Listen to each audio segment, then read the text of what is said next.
오늘은 고린도전서 8번째 시간으로 함께 봉독한 2장 14절로 16절까지의 말씀을 가지고 육에 속한 사람은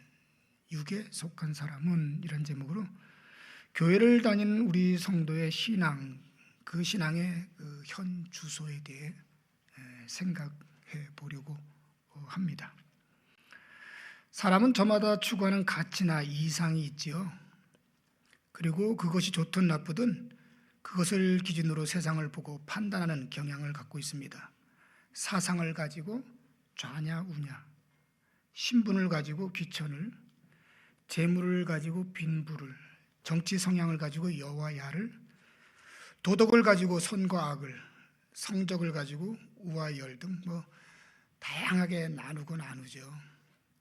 여기서 궁금한 것은, 그렇다면 하나님은 무엇을 기준으로, 무엇을 근거로 사람을 판단하고 평가하실까 라는 것입니다. 사상일까? 오늘날 한국교회가 정치 성향 때문에 둘로 나눠지고 사상 때문에도 둘로 나눠지고 배운 사람 못 배운 사람 가지고도 많이들 나누어지는데 그런 걸까?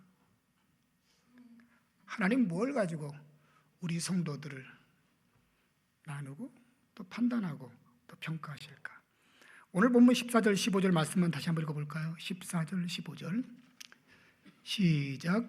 육에 속한 사람은 하나님의 성령의 일들을 받지 아니하나니 이는 그것들이 그에게는 어리석게 보이며 또 그는 그것들을 알 수도 없나니 그러한 일은 영적으로 분별되기 때문이라. 신령한 자는 모든 것을 판단하나 자기는 아무에게도 판단을 받지 아니하느니라. 그리고 이어서 오늘 본문은 아니지만 3장 1절 말씀도 같이 읽어볼까요? 3장 1절입니다. 형제들아, 내가 신령한 자들을 대함과 같이 너희에게 말할 수 없어서 육신에 속한 자 곧 그리스도 안에서 어린 아이들을 대함같이 하노라. 먼저 오늘 본문을 보면 육에 속한 사람과 신령한 사람 이렇게 둘로 딱 나눕니다. 그리고 이어서 봉독한 3장 1절 말씀에서는 이렇게 신령한 사람들 가운데서도 정말 신령한 자와 신령하지만 여전히 하나님보다는 육에 더 많은 지배를 받고 사는 육신에 속한 자, 즉 미숙한 자로 또 나눕니다. 하나가 되어도 시원찮은 교회를 왜 성경은 이렇게 나누고 구별하는 걸까요? 앞에서 살펴본 대로 당시 고린도 교회는 많은 문제를 갖고 있었죠.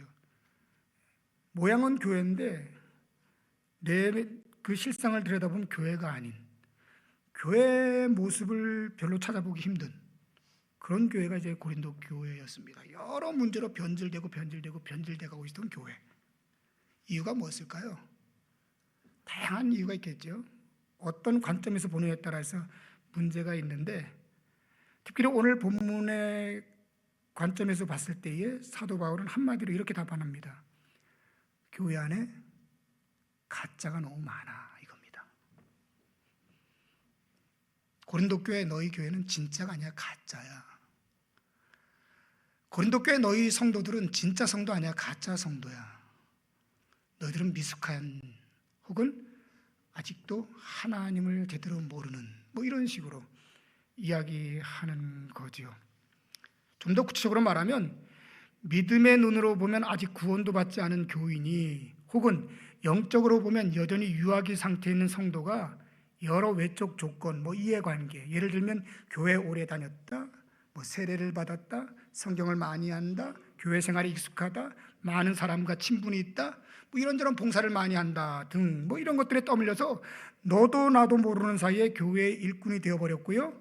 또 어느 순간에는 교회의 지도자가 되어서 성도 자신에게는 물론이고 교회 공동체에 좋지 않은 영향을 미치고 있었던 거죠.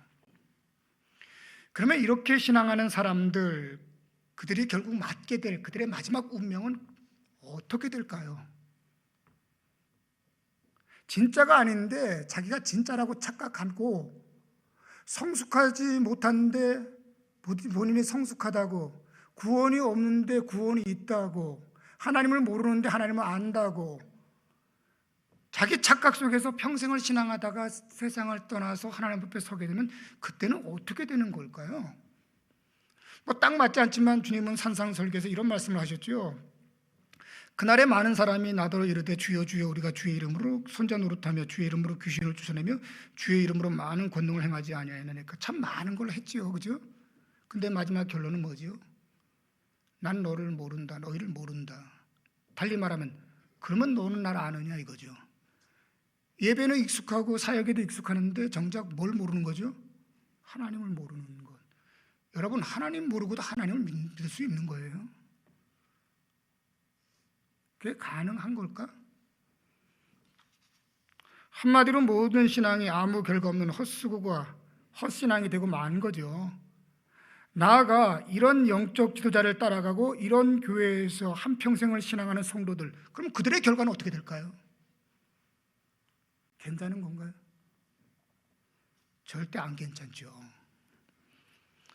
그래서 성경은 너와 나 우리 성도에게 다음 같은 권면을 하는데요, 고린도후서 13장 5절 보면 이런 구절이 있습니다. 너희는 너희가 믿음 안에 있는가 너희 자신을 시험하고 너희 자신을 확증하라. 자기 믿음 자꾸 시험해 보래요. 진짜인지 아닌지. 요한일서 4장 1절에서는 이런 구절이 있어요. 사랑하는 자들아, 영을 다 믿지 말고 오직 영들이 하나님께 속하였나 분별하라, 이렇게 얘기합니다.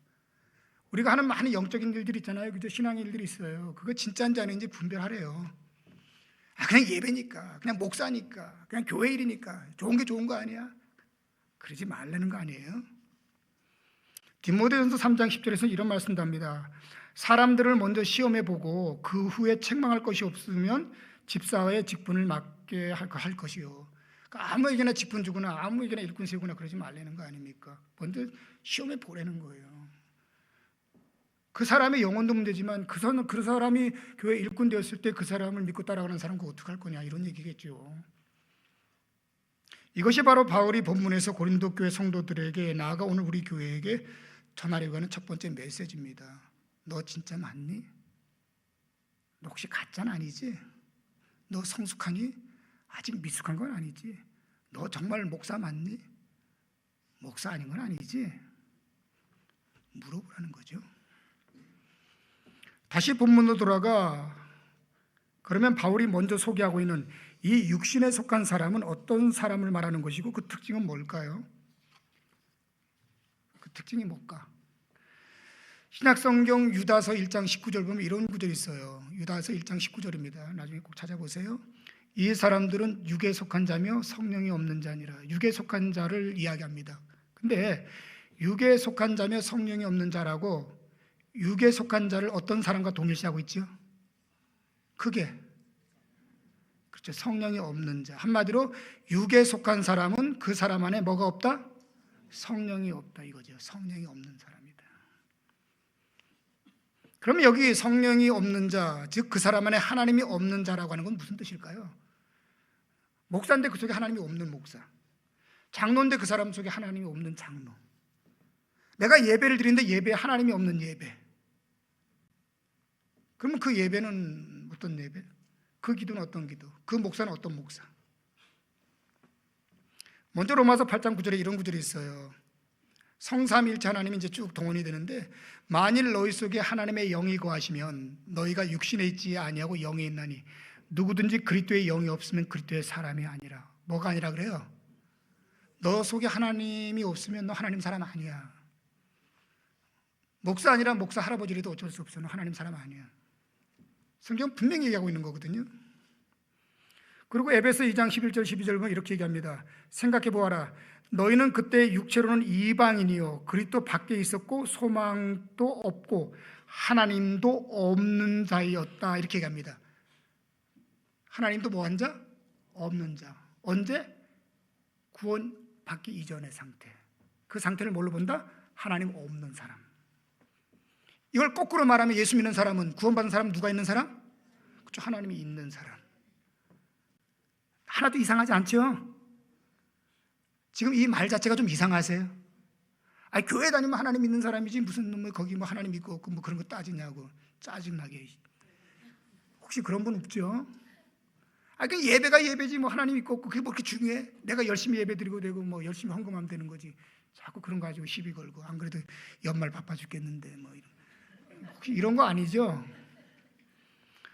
요한일서 5장 12절에는 이런 구절도 있어요. 아들이 있는 자에게는 생명이 있고 하나님의 아들이 없는 자에게는 생명이 없다. 하나님의 영의 얘기를 하고 있고 하나님을 얘기하고 있고 하나님의 아들까지 다 얘기하고 있잖아요. 중요한 건 뭐라는 거예요? 우리 속에 하나님이 계시냐 안 계시냐를 얘기하고 있는 거죠. 정리해서 말하면 육에 속한 사람은 그 사람이 교회를 다니고 있던, 교회 안에서 어떤 신앙의 옷을 입고 있던, 뭐 옷이라는 게 그렇잖아요. 신앙의 옷, 뭐 예배의 옷, 뭐 기도의 옷, 직분의 옷, 열심의 옷, 성경 지식의 옷, 다양한 신학을 두껍게 입고 있더라도 그 속에 뭐가 없으면, 그렇죠, 하나님이 없으면 구원의 관점에서 볼 때 생명이 없는 사람, 생명이 없는 사람. 그럼 이런 사람이 만약에 예배를 드리면 그 속에 예배가 될까요? 그러니까 예배가 힘들지요. 이런 사람이 만약에 목회를 한다면 목회가 어떻게 될 것 같으세요, 여러분? 목회에 즐거움과 행복이 있을까요?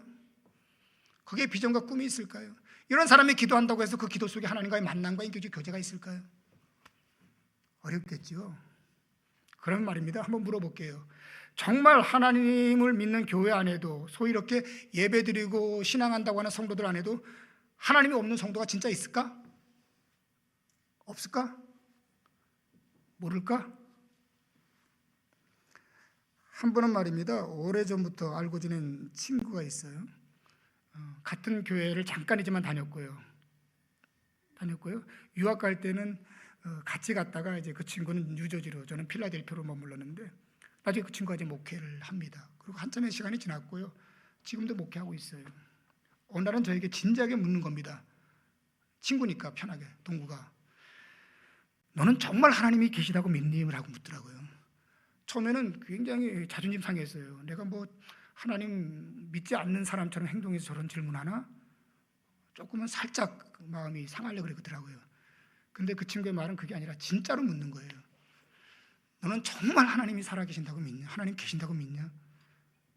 그래서 제가 거꾸로 질문했어요. 그럼 넌 안 믿어? 그때 그 친구 말이 난 안 믿어. 아니 안 믿어져. 그럼 너 왜 목회하니?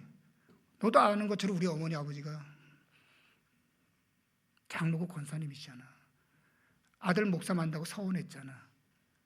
그래서 목회했고 또 목회가 그렇게 싫지 않더라고. 그럼 지금은 뭐 목회하면서 좋은 말하고 또 나름대로 성들과 교제하고 또 그렇게 나누는 거 그럼 싫진 않아. 그게 전부야? 네, 전부라는 거죠. 어떻게 생각하세요? 오늘 여러분이나 여러분 주변에는 이런 분들이 없으세요? 하나님을 믿지는 않지만 신앙생활이 굳이 나쁘지 않아서 오히려 교회에 익숙하니까 교회 안 나오면 오히려 불편하니까 그러면서 친구도 사귀고 나름대로 문화생활도 하고 이모저모 유익한 것이 더러 있어서 어떠세요 여러분? 정말 하나님이 계시기 때문에 하나님을 믿으면서 하나님을 믿는 겁니까? 아니면 그냥 교회 생활에 익숙해서 여기까지 온 겁니까? 지금 한국교회를 통계를 낸 한국교회 통계를 낸 그 조사를 보니까 소위 명목적인 신앙이라 그러죠. 명목적인 신앙. 하나님이 없음에도 불구하고 그냥 교회 다니는 사람의 숫자가 많게는 80%고 적게는 70%라는 겁니다. 그러면 달리 말하면 정말 인격적으로 자기 입술로 한 얘기입니다. 이걸 또 더 깊이 들어가면 더 몰라요. 예수 그리스도가 나의 구주입니다. 나는 지금 죽어도 하나님 나라 갑니다. 하나님은 살아 계십니다. 하나님의 존재를 인정하고 오늘도 예수 믿고 예수 믿는 가운데 예배를 드리는 분들이 교회 안에 20%에서 30% 정도가 안 된다는 거예요. 오늘 한국교회 문제의 가장 심각한 건 여기에 있는 거예요. 하나님을 모르는데 많은 사람이 목회를 하고 있어요. 하나님을 모르는데 중직의 역할을 감당하고 있고 교회 일을 하고 있고 예배에 찬양을 하고 있거든요. 이게 한국교회의 가장 큰 비극 중에 하나라는 거죠. 근데 고린도 교회 문제가 바로 그런 문제에 휩싸여 있던 겁니다. 여기서 이제 드는 의문이 하나 있어요.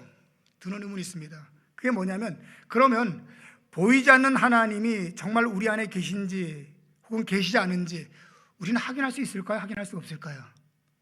그걸 확인해야 봐야 그죠? 진짜 내가 하나님이 내 안에 있는지 없는지 확인도 되지 않는 하나님을 갖다 있다 없다 말하는 것 자체가 웃기잖아요, 그죠? 그럼 물어보는 거예요. 여러분, 정말 하나님이 내 안에 계시면 내가 그 하나님이 계신 걸 알 수 있을까 없을까? 내 안에 하나님이 없으면 내 안에 하나님이 없는 걸 내가 알 수 있을까 알 수 없을까?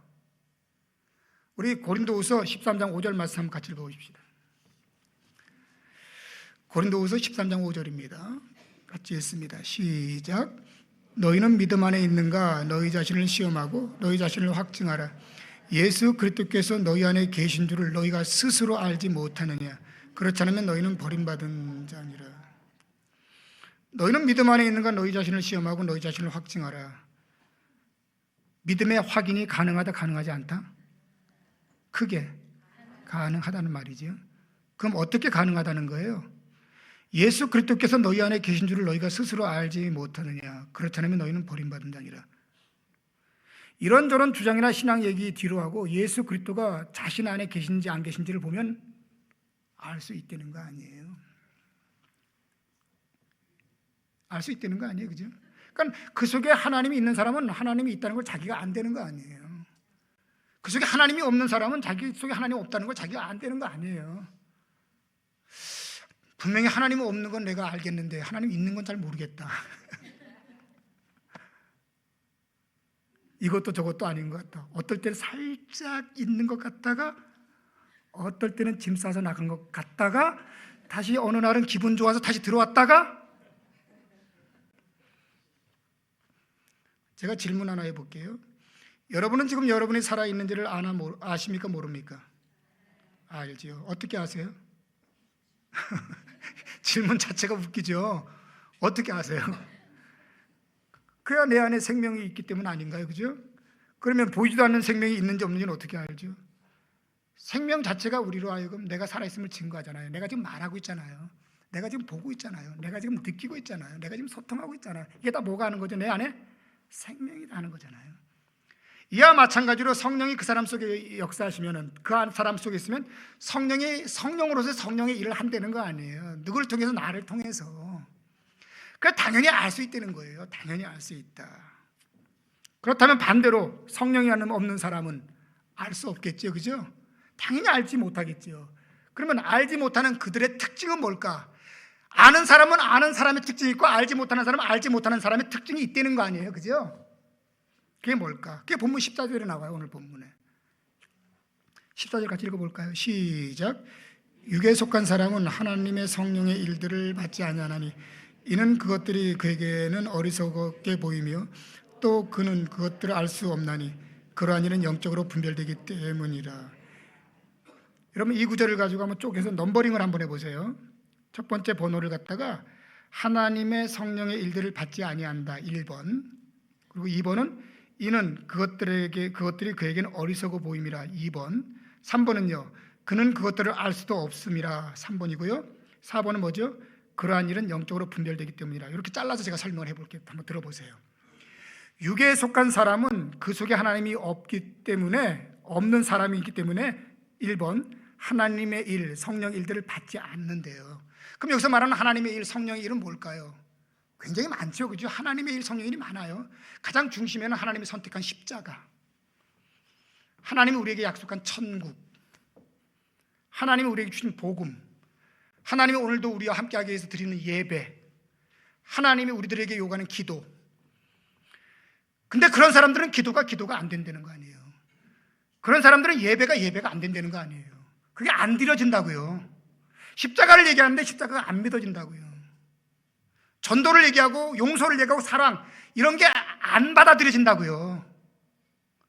만약에 제가 여러분들에게, 여러분 여기 이게 금으로 말하면 이게 몇 돈쯤? 그래, 수백 돈 된다 보십시다. 수백 돈을 제가 여러분들에게 드립니다. 그러면 여러분들은 진짜로, 그러면 여러분 받아들여요, 안 받아들여요? 안 받아들인다고? 왜 이걸 안 받아들이지? 말이 말 같지 않으니까 안 받아들이지, 그죠? 이게 진짜 금덩어리면 안 받아들일 리가 없지, 그죠? 근데 하나님을 하나님으로 드리는데 안 받아들인다고요.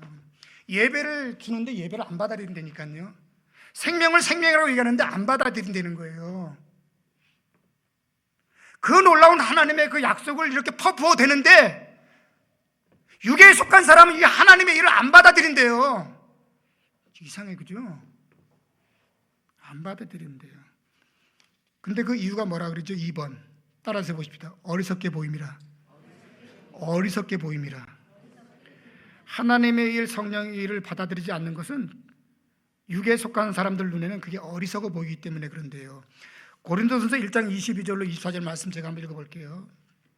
유대인들은 표적을 구하고 헬라인은 지혜를 찾으나 우리는 십자가에 못 박힌 그리스도를 전하니 유대인에게는 거리끼는 것이요 이방인에게는 미련한 것이로되 오직 부르심을 받은 자들에게는 유대인이나 헬라인이나 그리스도는 하나님의 능력이요 하나님의 지혜니라.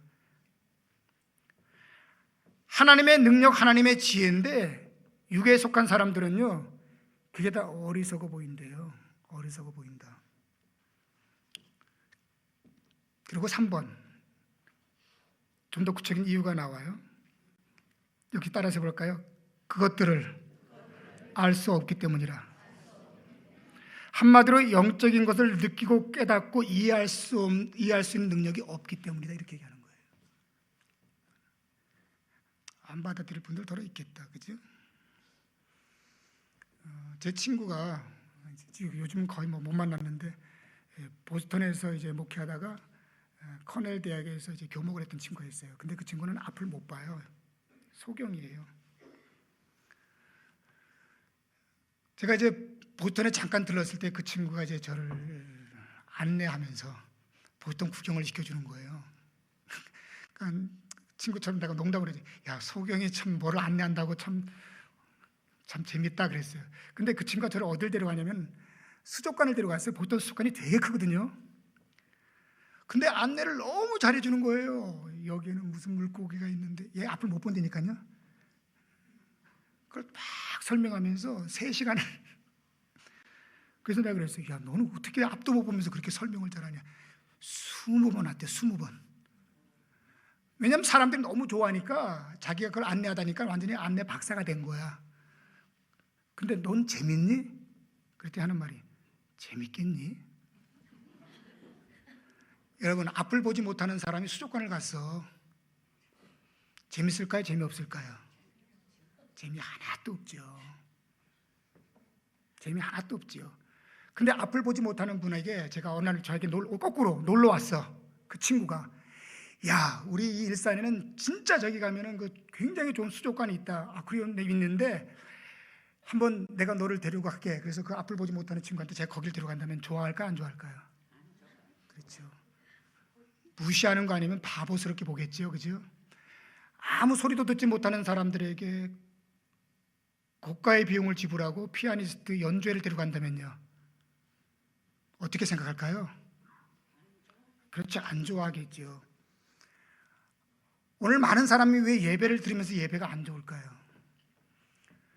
왜 기도를 하면서 기도가 안 좋을까요? 왜 천국을 얘기하는데 천국이 안 좋을까요?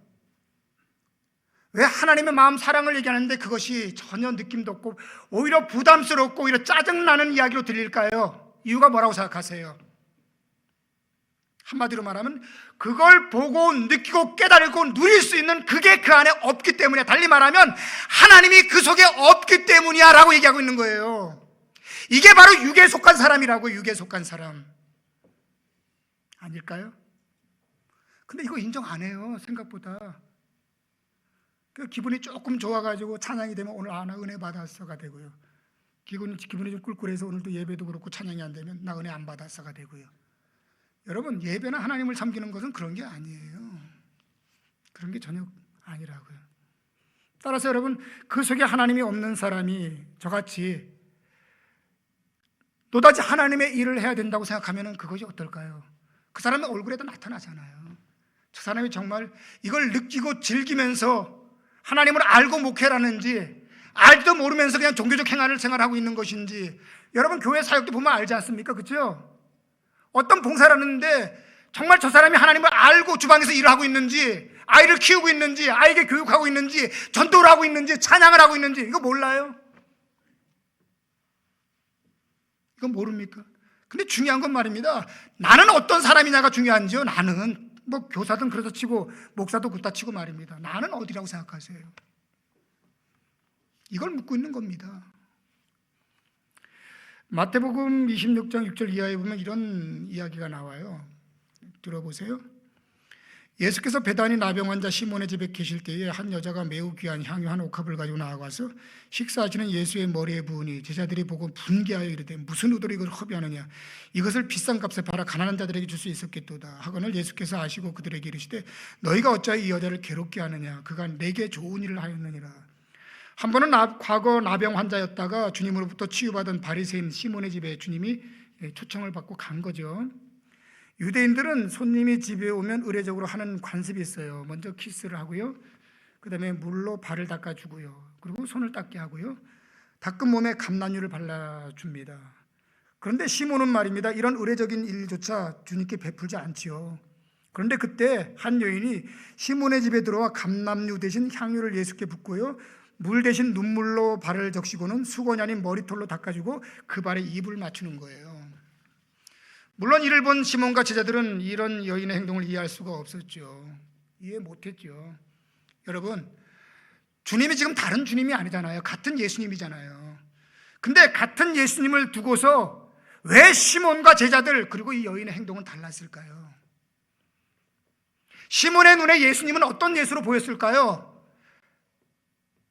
그리고 이 여인의 눈에 예수는 어떤 예수였을까요? 오늘도 우리의 예배가 되고 예배가 안 되는 건 무슨 차이라고 생각하세요? 하나님이 보이면 예배가 되고 하나님이 안 보이면 예배 안 되는 거예요, 여러분.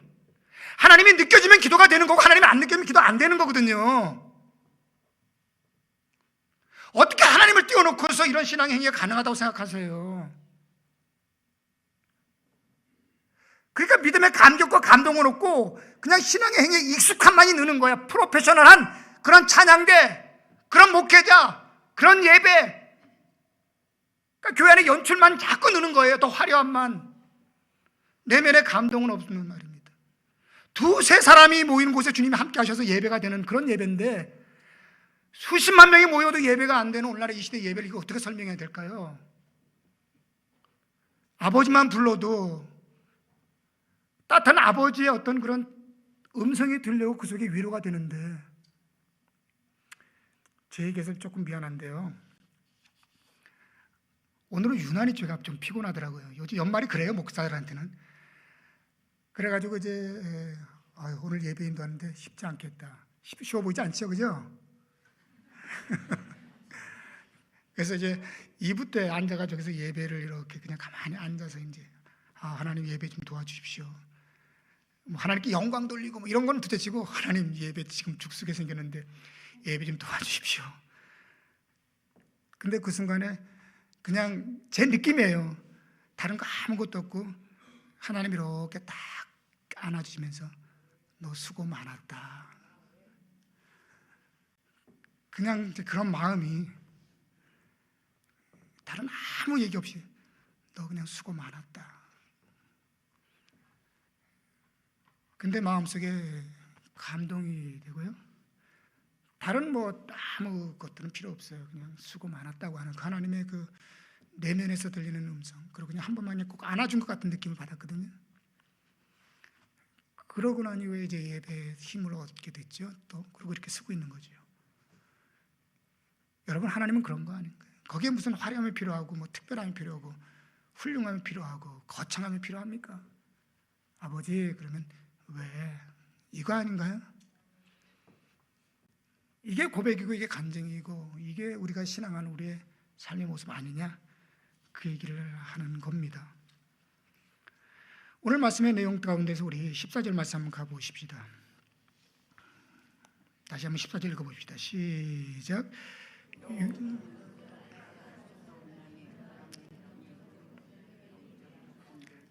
그 뒷부분만 제가 다시 읽을게요. 또 그는 그것들을 알 수도 없나니 그러한 일은 영적으로 분별되기 때문이라. 그러한 일은 영적으로 분별되기 때문이라. 지난 본문 고린도전서 2장 11절로 13절에도 이런 구절이 있었죠. 사람의 일을 사람의 속에는 영 외에 누가 알리요? 이와 같이 하나님의 일도 하나님 영 외에는 아무도 알지 못하느니라. 우리가 세상의 영을 받지 아니하고 오직 하나님께로부터 온 영을 받았으니 이는 우리로 하여금 하나님께서 우리에게 은혜로 주신 것들을 알게 하려 하심이라. 영적인 일은 영적인 것으로 분별하느니라. 풀어서 말하면 이런 거죠. 하나님은, 그리고 영적인 일은 오직 하나님의 영으로만 알 수가 있다는 얘기입니다. 그렇죠? 따라서 하나님의 영이 없으면 하나님의 일을 하나님에 대한 것과 하나님의 일을 알 수가 없고, 알 수가 없으니 하나님의 일이 어리석어 보이고, 하나님의 일이 어리석어 보이니까 하나님의 일을 받아들이지 못하는 거다. 지금 이렇게 설명을 한 거거든요. 그래서 제가 여러분들에게도 동일하게 이제 질문하는 겁니다. 여러분들은 하나님이 어떻게 느껴지세요? 그리고 하나님이 우리들에게 요구하고 하나님이 우리에게 주려고 하는 그 많은 신령한 것들 어떻게 받아들이셔요? 작년인가요? 저희 동기 이제 친구들하고 이렇게 모여가지고 이제 이야기를 나누는 가운데 친구 목사가 아들 얘기를 했어요. 그 아들이 뭐냐면 미국에서 유학을 하고 있다가 이제 한국에 이제 돌아왔는데요. 미국에서 머무르면서 법을 공부하고 거기서 이제 국제 변호사로서 이제 역할을 하고 싶었던 그런 아들이었어요. 그런데 한국에 돌아와서 낸듯 하는 말이, 아빠, 저 목회할게요, 그러더라는 거예요. 그래서 이 아빠가, 그래? 그리고 이제 그 이야기를 이제 우리 목사 친구들한테 하는 겁니다. 그랬더니 그 이야기를 들은 사모님 한 분이 상을 치면서 하는 말이, 아이고 그거 어째 그 똑똑한 아이가 왜 그런 결정을 했대.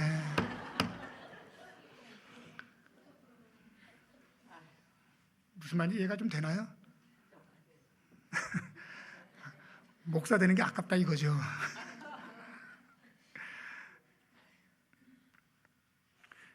여러분들은 어떻게 생각하세요? 여러분의 그렇게 똑똑한 아들이 목회를 한다면은 박수 칠 수 있겠어요? 아니면 이거 어째 아이고 이거 큰일 났네.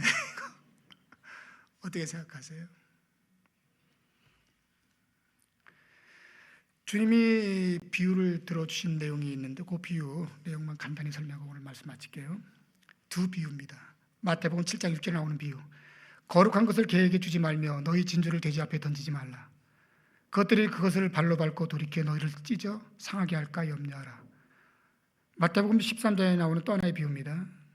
천국은 마치 좋은 진주를 구하는 장사와 같으니 극히 값진 진주 하나를 발견하며 가서 자기의 소유를 다 팔아 그 진주를 사느니라. 진주가 있죠. 돼지 눈에 보이는 진주, 진주의 가치를 아는 사람의 눈에 보이는 진주. 여러분, 진주보다 더 귀하다고 하는 하나님이 여러분들은 어떻게 받아들여지세요? 그리고 그 하나님을 향한 찬양과 예배와 기도, 그분을 향하여 내가 이렇게 열심을 내서 함께 사역할 수 있다는 그 놀라운 부름, 어떻게 생각하세요? 돼지에게 던져진 진주처럼 짜증나세요? 부담스러우세요? 나를 해하려고 하는 것처럼 느껴지세요? 아니면 내가 그렇게 찾던 것 드디어 찾았다, 나에게 그거 주셔서 감사합니다라는 고백이 나오십니까? 보통 우리가 이제 안과 같은 데 가면은 말입니다, 시력 검사를 하잖아요, 그죠? 그러면은 그 시력 그 게이지 보드가 앞에 딱 있고 숫자가 막 축축축 써 있잖아요, 그죠? 그래가지고 이제 그걸 맞추는 거야. 몇 번, 이게 무슨 자. 그러면서 눈이 어떻고 뭐 다 검사하잖아요. 오늘은 여러분 다른 거 다 거두절미하고 하나님 앞에선 여러분의 모습을 한번 보십시다. 하나님이 어떻게 보이시고 어떻게 느끼세요? 여러분이 알고 있는 하나님은 여러분에게 어떤 분이세요? 그 하나님이 미련하게 보이시고 어리석게 보이시고 아니 존재하지 않는 것처럼 느껴지세요? 아니면 존재하는 하나님, 나에게는 그 어떤 것하고도 비교할 수 없는 최고의 가치, 나에겐 기쁨이요 소망, 그래서 하나님 없이는 살 수 없습니다라는 고백을 가능하게 하는 바로 그분, 여기가 우리가 무릎 꿇고 기도해야 될 자리인 줄로 믿습니다. 육에 속한 사람입니까? 신령한 사람입니까? 아니면 신령하되 여전히 세상을 따라가는 육신에 속한 사람입니까? 아니면 정말 성숙한 하나님이 보시기에도 신령한 믿음의 사람입니까? 우리 자신을 바로 알고 하나님과 함께하고 믿음으로 나아가는 우리 모두가 되기를 주님으로 축원합니다. 기도하십시다.